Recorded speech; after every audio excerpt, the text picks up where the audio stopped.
share the front of a truck with a guy that you're racing against and you're trying to beat, but he's your teammate. I mean, I know Mladen always said, I got to have my own truck. I mean, those days are gone, obviously, because of the money's not the same. But you're in the front of the truck with Tony, and you have practice sessions together. He's faster than you. You're faster than him, whatever. How difficult is that? I haven't seen his junk yet, so I'll let you know after that. It might be a little bit more bumpy. I don't know. Maybe I'll be bumped. I don't know. I mean, it's been fun. I mean, I don't know. I got a Spanish Basque last name, so my Herrin isn't my legal last name. So like people that I get to know better, I tell them what it is, and it's just kind of funny what it is. So that's kind of like a running joke right now because my last name is Iruegas. So it's like, I don't know how to say it right, but that's what it is. No one even knows that. But are you joking? I'm not joking. So what the hell? All the years I've known you? My dad's got this friend. He calls me Crazy Gringo. It's Crazy White Boy. Like, that's what it is, right? So that's going to be my nickname on the team now because Tony's Spanish, so I'm the Crazy White Boy. Oh, that's funny. Like, stuff like that. Like, I just try to have fun with it. I don't know. I mean, I'm sure we're going to argue at some point. I'm sure we're going to get mad at each other. But having the truck to yourself kind of sucks. Like, it sucks not having somebody to come and talk to about a bike. Right. And Tony's really good about that. You know, ever since I got on the bike, we've had the exact same feedback when it comes to all the parts that we've tested and everything. So setting the bike up's been great. I can come in and talk to him. I've concentrated so much of my time at the tests and away from the tests on doing data and stuff with the guys. And that's something that I've never done before, really. It's always just been a thing where I'm like, I didn't like the whole new age electronic stuff on bikes. I just want to ride. And I think that skill should just show on the track. Like, we should both ride stock bikes and that's who's the better rider. Like, right. But I've taken it way more seriously this year and made it a job and try to sit down, like I said, and look at data and stuff and being able to compare notes with Tony and do all that stuff. And I can literally come in, like they download the data. I can set it up how I want and look at all the stuff that I want to look at and compare my lap to Tony's lap and go in at the end of the day, tell him like, hey, I saw this on the data. Like, I'm catching you on the brakes a ton here. You're way better than me from the time we're off the brakes, getting on throttle to full throttle. But maybe if we both kind of meet in the middle, we would both be a lot better. Because if you watch a lot of the races, even last year, me and Cameron would catch Tony a ton mid-corner and almost like get balked up by him. And then he'd accelerate and it would mess us up because then we're late from where we'd want to be, get on the gas. So I'm like, yeah, it's a good tactic if you're trying to mess the guys up behind you, but you could be a lot better if you rode a little bit like us. And I could be a lot better if I rode a little bit like you. So I'm able to kind of... You tell them that? Yeah, I mean... I would tell them. I mean, look, at the end of the day, no matter what anybody says, when I post something on social media, I'm being honest about it. Like, I think the Suzuki's the best bike. I never rode it. I rode it now, and I think it's great. The Yamaha was a great bike. It's won championships. I won races on it. Obviously, it's a great bike, but there's things about the Suzuki that I like more. So for me, at the end of the day, whether it's Bell, Alpine Stars, Suzuki, Yoshimura, like, that's the people that are supporting me. And those are the people that I've chosen to use because I like them the most. And I want to make them the best that I can. And at the end of the day, it's whoever's better that's going to win a race. So if me and Tony are pulling away from Bovier, we've done our jobs and I've helped make the bike better. And one of us is going to win. So okay, so question. Let's go back to 2017 at VIR. Mm-hmm. So you throw it up the inside of them. You're riding for mean. Yeah. You throw it up the inside of them. You both crash. So let's fast forward to 2019. And if you had that same, if you're in that exact same situation, obviously knowing what you know now, you might want to do it anyways. But let's say you've forgotten about that. Are you still throw it up the inside of him there when he's your teammate and you go back to the truck? I mean, no matter what anybody says, I think that day it was both of our faults. I mean, I had the line on him on the inside. I think he knew I was there. He released the brakes, and then I had nowhere to go. That's my story. I'm sticking with it. And what happened. But you never... I don't know exactly what the saying is because I'm retarded, but that's the wrong word to use. I'm sorry. But it's any opportunity or anything, anytime you don't take the chance, you don't get whatever's on the other side. That's how I look at everything. The world could end tomorrow, and if I didn't go for that win, I would be pissed at myself. So yeah, it's maybe the middle of the race, and Tony wanted me to wait till the end of the race, but it's like, no, I do when it's unexpected. I don't want to do it whenever you're expecting it, because then that's when you're going to be defending that spot. Well, at the end of the race, your bike wasn't going to be there probably anyways, though, right? I mean, what? Huh? Oh, at the end of the race? No. Yeah, I mean, you struggled at the end of the race with that bike, so I mean, that was your chance. So good though. Like, I love that track so much. That's my favorite track to ride at, and so like to me, it's the most confident. Like the year before, I had the incident with Roger in turn 1 where I was kind of in the same position as Tony, and I came down and Roger hit me. So it was like last year it got ruined on the super stock bike, and then this year I was like, I'm going for it because Roger was pulling away, or whoever was in front. And so I was thinking I could be there. But even if I wasn't going to be there at the end, I wanted to at least just get up there. Because my tactic for the past 2 years, if I didn't think I was going to be there at the end of the race, it's shove a wheel in there and race him. Like I'm a better scrapper than anybody on the track, I think. So if I can, it messes with your head big time if somebody just stuffs you all of a sudden, like messes your rhythm up, your heart rate spikes. So that's my tactic, is if I can't hang with you, I'm going to stuff you somewhere, because then it gives me a chance. It's like same with, I don't know, I keep going to the fighting situation, but if you feel like you can be tired, then you're going to try and throw as many heavy blows as you can at the beginning when you got energy, so that way the other guy gets tired too. That's how I look at it. So Josh, I want to be straight with you for a minute on, so 13, let's think about where you were at as a rider in 13 on a super bike. Or I didn't know what you just said there because I'm so focused on what I'm thinking. But anyway, and then we'll talk about 17. So 13, you were, you followed a little bit. You followed. Yeah. And then 17, Paul mentioned the fact that maybe you weren't going to be there at the end. Last year, you're a totally different rider. You don't follow. You're going to be there at the end. You're going to win races. What's the deal? What changed? You're a different rider, don't you think? Yeah, that's probably. I mean, Chuck Graves is the one that, without him, my dad, I wouldn't be where I'm at. In 2006, he took a chance on me. Actually, 2004 when he helped me in Weira. So Chuck's been a second dad to me for since I was 14. And he's always told me, like, hey, if you want to do good, you need to learn to lead races. You need to learn to lead races. You need to learn to do lap times and qualifying by yourself. You need to quit relying on everybody else. So it's been a mission of mine to do that for a few years now.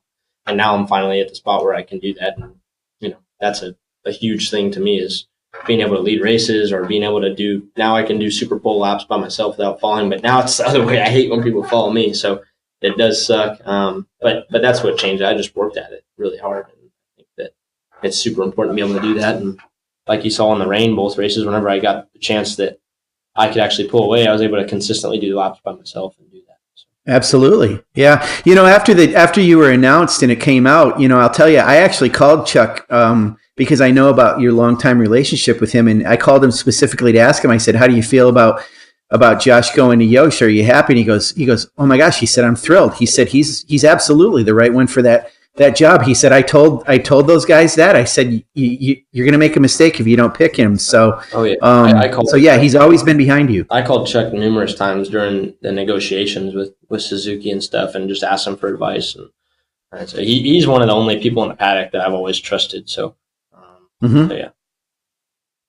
Goes way back. And then you tell that story about how I cannot believe, as close as you were with Chuck Graves, that you found out that when you were on that Moto2 team, they were giving a Graves pipe to the other rider and not to you. Yeah, a guy who's known him since you were a kid. We both had Graves pipes. He just got a special one.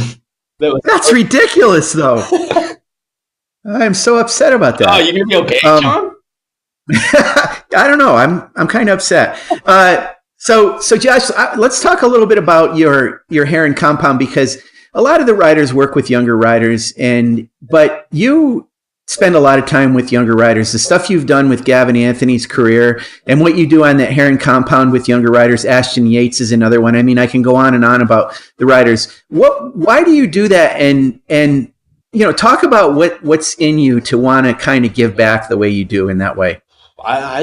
I mean, it's always hard to say, but I'm in the situation where it's just true. It's like I'm in the position right now that Tommy Hayden or Roger Hayden or Ben Spies or, Aaron Gobert, Jake Zemke, all those guys were when I was 12, 13 years old. So to me, it's like I have the opportunity to change this kid's life or this kid's path and help him out. Like if if one of those guys would have helped me the way that I help Ashton or Gavin or Gavin's little brothers or whoever comes up through it, Kayla Yakov, Alexis Oliver, like any of them, like my dad, my parents, me, that would have been huge, right? Like that's like the biggest thing ever. Like I remember walking around Fontana when I was 11 years old, something like that, with leathers, like trying to get all these guys autographs, and just getting their autographs was huge to me. Like, oh my God, I got to see Nikki Hayden, Miguel Duhamel, or even like Tony Myring. All these dudes were like big deals to me. And so that's always been like the biggest motivation for me, I guess, was to be what I always wanted those guys to be, and they weren't. DeSalvo was the closest to it, I think. When I was, like I said, at Fontana, I was going around, and he brought me into, it was like when he had the American Racing, or what was it called? Yeah, I was like, I don't remember. Yeah, he had the red, white, and blue helmet and all that. Yeah, and his dad were the ones that were, it was their team. And he had these he brought me in his motorhome, and he was playing like MotoGP 3, which was like, I love video games and MotoGP. I used to play that game with my dad's friend Reno, like nonstop, and his buddy Alfie. Like we would just play that game all the time. And he brought me in the motorhome, let me play the video game with him, and then he had it was like this old motorhome. He had like carpet on his roof of his motorhome, and he had these alien knee pucks that Asphalt and Gas used to make. It's like the ones that Hayes wears are like leather knee pucks, and right, alien, and he signed it for me, and like that was like the coolest thing ever. Like I still have that knee puck. I only got 3 knee pucks ever. One was from John Hopkins, and it was a red Alpine Stars knee puck. And that's why I wear red knee pucks now, and that was 15 years ago. Tommy Hayden gave me one, and then DeSalvo gave me one, and that's all I remember as a kid. Like those guys were the cool ones, and so for me, like I want to see the next generation of kids have it better than I did, hopefully, and then I want to be the reason why, I want to have my name attached to somebody that does that. Like, hey, Gavin, you should come race our house. Gavin's AMA champion. Like that's just cool to me, and not to say it to brag about. Like it's just cool to me to be able to say that. I think, I see how much my mom loves all the kids that come through and all the racing families, and it just becomes family to me. Like everyone that comes to our house is family. Like every Saturday night when people come there, my mom cooks tacos. They all go inside of her house. They watch the Moto America races. If it's on a Moto America weekend, they all come to the races and cheer me on in one corner. Like that's just, to me, that's just badass. And then now Gavin, Anthony, and Ashton are being able to, and Trevor Standish and Jackson Blackman, all kids that came to our house, like they're shining now where I started. And it's just cool, like seeing how I watched that whole process happen. And, Jason Perez was somebody when I was little that helped me. If you don't know who Jason Perez was, he was super fast. Graves helped him. He grew up going to Willow Springs. And so him and Chris Parrish used to be like battling each other when they were privateers. And if Perez would be like top 15, I was losing my mind on Speed Channel, like when I was like 10, like just cheering him on. And the first time I beat him on a YSR, I was like 12 years old, and I got the Haro 10-inch BMX bike. Like that was my reward from my mom. Like if you beat Jason, you can have this, because it would never happen. And I beat him just because of that. So that's just things that happen to me in my life is what motivates me to do that. And I love mini bikes too. I mean, that's the most fun I've ever had. I've always said if I could get paid to race mini bikes, I'd much rather do it than race big bikes. Well, I think we've gone over our time limit like we do every week. I knew that was going to happen. We didn't even talk about Suzuki. We didn't talk about any of that. All we just talked about the past, Sean. Yeah, well, we talked a little bit about Suzuki. I think we did. I think we did okay, Sean. So don't go crying tonight and fall asleep in a bad mood and think Josh Herrin's mad at you, because he's not. Let's call that a show. Thanks to all our listeners for continuing to listen and continue to do so. The show comes out on Saturday mornings. You can count on it every week. It's kind of like church, only a day early, and a different pastor. You get Pastor Vice. So thanks for joining us, Sean, and Josh. Thanks for coming. He's been really persistent to be able to get himself a factory ride, but I think I've been more persistent to try to get him on this freaking show. So waiting on my absolutely. It cost me $200 in M&Ms every time, so people know that we pay for this. Maybe we need a sponsor to pay for guys like Josh Herrin to be on our show. But anyways, thanks to everybody, and we'll see you guys next time. Thanks, you guys.